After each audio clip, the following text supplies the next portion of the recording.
존경하는 국민 여러분, 재외동포 여러분, 우원식 국회의장님, 선배 동료 의원 여러분, 조국혁신당 대표 권한대행 김선민입니다. 이틀 전 하늘의 별이 된 김하늘 양을 추모합니다. 유족께는 깊은 위로를 보냅니다. 어디서 잘못됐고 어떻게 고칠지 모두 깊이 고민해야 합니다. 내란의 밤으로부터 71일째입니다. 그동안 민주주의를 함께 지킨 응원봉 청년과 시민들의 삶은 여전히 고단합니다. 취업 문을 열지 못하는 청년, 결혼하고 싶지만 전월세방을 얻지 못한 연인, 노동시간이 길어 육아에 지쳐가는 부부, 자식들 학비 걱정에 한숨만 쉬는 부모, 아이와 부모를 돌보느라 허리가 휘는 이중 돌봄 세대, 손님이 없어 폐업해야 하는 소상공인. 이들은 묻습니다. 대한민국은 어디로 가야 합니까? 국민이 이 자리에 계신다면 이렇게 물을 것입니다. 국민의힘 권영세 비대위원장님, 윤석열의 12.3 비상계엄 선포는 합헌입니까? 권성동 원내대표님, 윤석열의 내란 혐의는 무죄입니까? 윤상현 의원님, 윤석열은 대통령직에 복귀해야 합니까? 추경호 의원님, 윤석열이 복귀하면 대한민국이 굴러는 가겠습니까?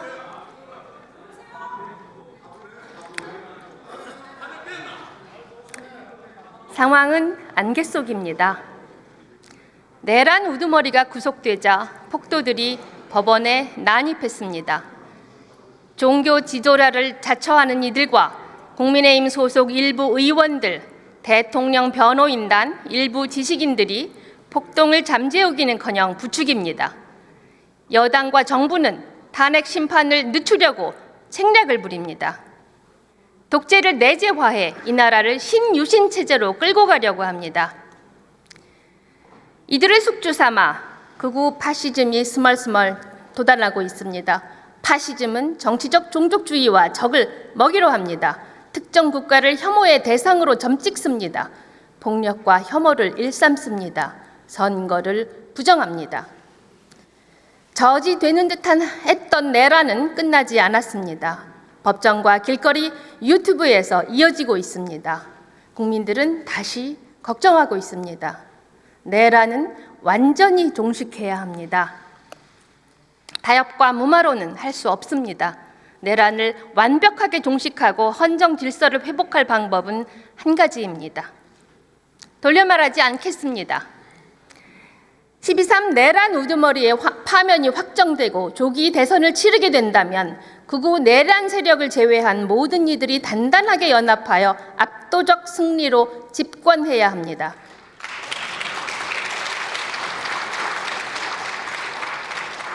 그래야 극우 파시즘을 발화 단계에서 제거할 수 있습니다. 그래야 반헌법 내란 세력을 권력 근처에서 몰아낼 수 있습니다. 그래야 비로소 국민을 통합할 수 있습니다. 이를 위해 헌정 수호, 민주공화정을 믿는 모든 이들이 연대해야 합니다. 바로 새로운 다수연합입니다. 갈등과 혐오, 배제가 아니라 평화와 공존을 외치는 민주시민들이 탄탄하게 연대해야 합니다. 연대 이틀 안에서 완전히 새로운 대한민국의 모습을 제시해야 합니다.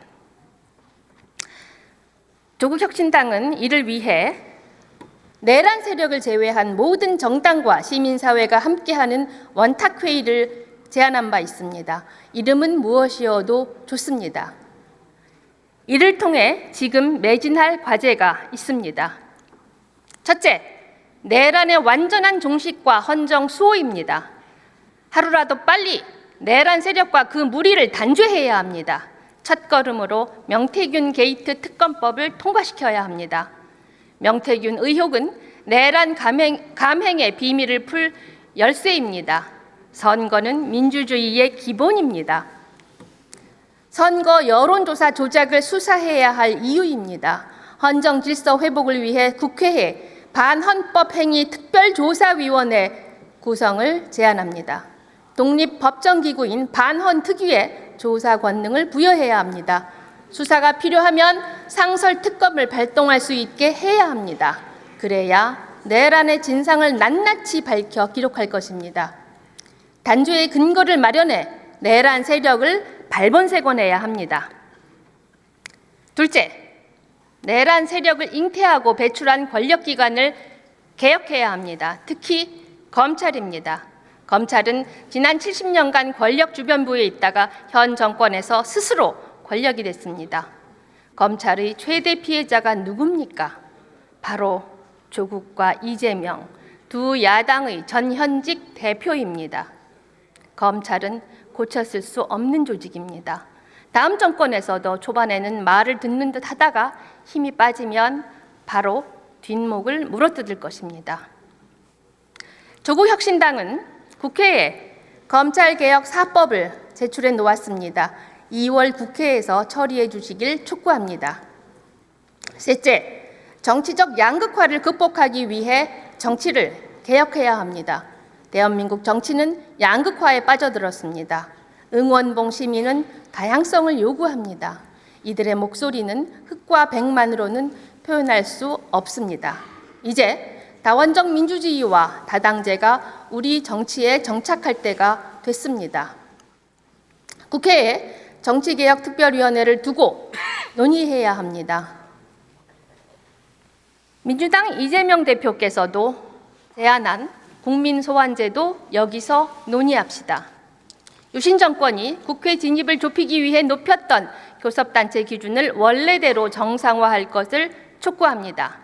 이는 누구의 손해도 아닙니다. 건전보수가 극우 세력에 포획되지 않을 가장 중요한 방법입니다. 여러 정당이 활동하는 국회 안에서 다양한 계층과 세대의 뜻이 활발하게 논의되고 반영될 것입니다. 존경하는 국민 여러분, 선배 동료 의원 여러분, 공약은 정당이 유권자와 맺은 고용계약입니다. 사기업은 계약을 못 지키면 해고되거나 징계받습니다. 하물며 공당이 계약을 어겨서야 되겠습니까? 지금 우리가 할 일은 감탄할 만한 묘수를 담은 획기적 공약을 내는 게 아닙니다. 그간 해놓은 약속을 성실하게 지키는 것입니다. 조국혁신당은 3년은 너무 길다를 외치며 현 정권 조기 퇴진을 공약했습니다. 저희는 그 약속을 지켜왔습니다. 검찰 개혁을 주창해 법안을 내놓았습니다. 검찰 개혁은 저희만의 공약이 아닙니다. 국회에서 처리하면 됩니다. 민주당은 민생을 챙기고 저출생 문제를 해결하겠다고 공약했습니다. 기후위기 대처와 재생에너지 전환을 이루겠다고 했습니다. 소상공인, 자영업자, 중소기업의 고통을 줄이고 정치개혁을 추진하겠다고 약속했습니다. 이제 실천의 시간입니다. 국민의힘은 1년 전 자신들의 총선 공약을 기억하기나 합니까? 국민의힘은 지난 총선에서 개헌 저지선만 지켜달라고 했습니다.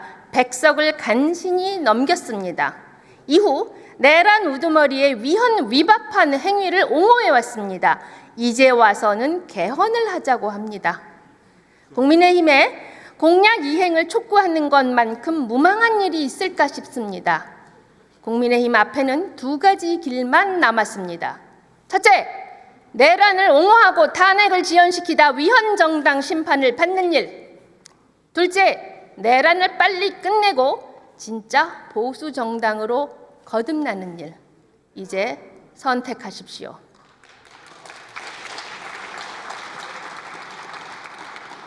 지난해부터 국회 논의의 주요 흐름은 부자와 기득권 옹호입니다. 부자에게 감세를 해주고 재벌에는 의무를 줄여줍니다. 중산층과 서민을 위한다고 하지만 구호에 그칩니다. 금융투자세와 코인세 도입 논의를 끝내놓고 돌연 폐지했습니다. 그래서 대한민국 중시가 황소처럼 힘차게 뛰고 있습니까? 아닙니다. 부자 배만 불리고 있습니다. 기업과 부자만 성장하는 것이 아니라 국민이 성장하는 길로 나아가야 합니다. 불평등과 불공정을 없애야 진짜 성장이 가능합니다. 금융투자세와 코인세로 대표되는 부자 감세부터 정상화합시다. 법인세, 종부세도 마찬가지입니다. 그렇게 모은 재원으로 서민들의 기본적인 삶을 보장하고 민생을 회복시켜야 합니다. 추경해야 합니다. 이달 안에 합시다. 그 돈으로 급한 불부터 꺼야 합니다.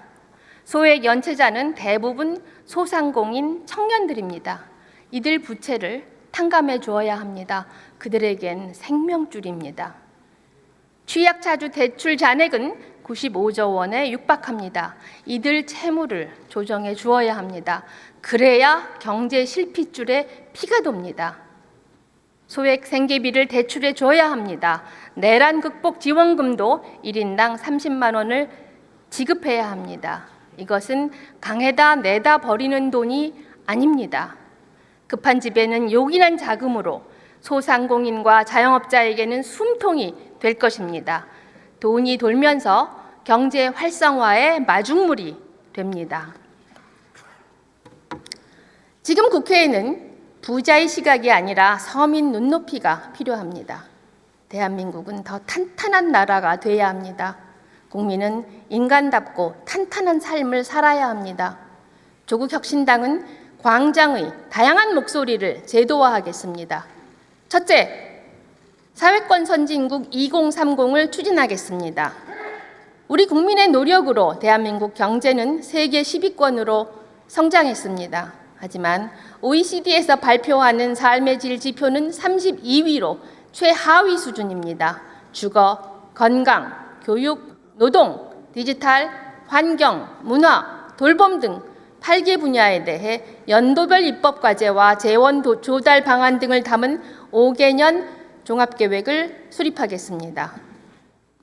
사회권 보장 전달체계 개편과 사회권 보장 기본법 제정을 통해 8대 사회권 법안 처리 등 단계별 실천 전략을 통해 2030년까지 삶의 질 선진국을 완성하겠습니다.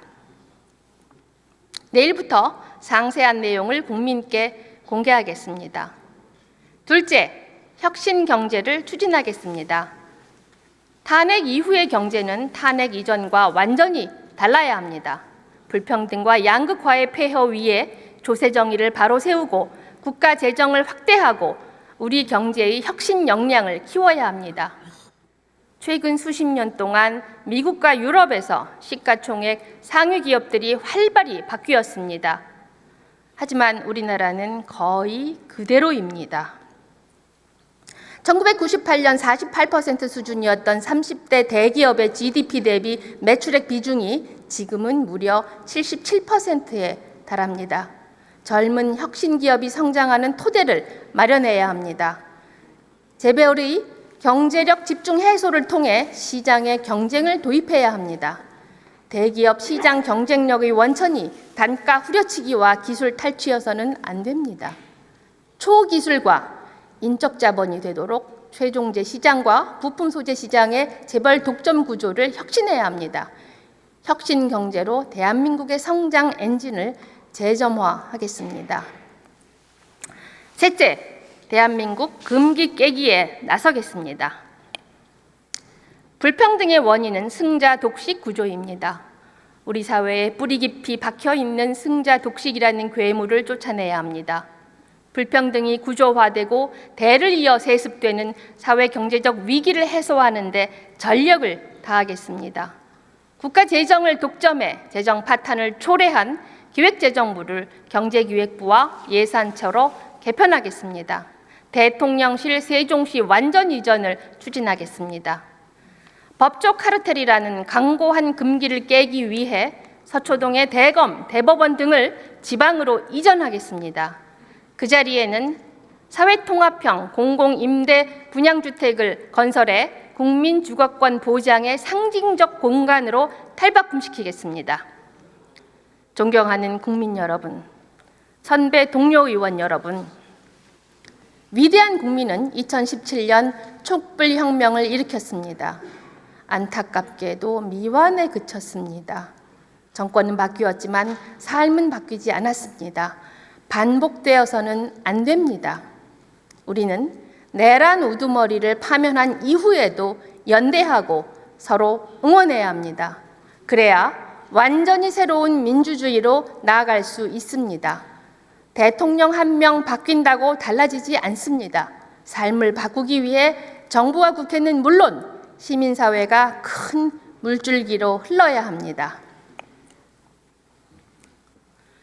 조국혁신당은 지난해 4월 창당 한 달 만에 정권 심판 쇄빙선으로 민주진보진영 총선 승리를 견인했습니다. 내란 국면에서도 얼음을 깨고 나아가겠습니다. 완전히 새로운 대한민국을 향해 승리의 쇄빙선이 되겠습니다. 경청해 주셔서 감사합니다. 임선민 의원이 의원석을 향해 허리를 숙여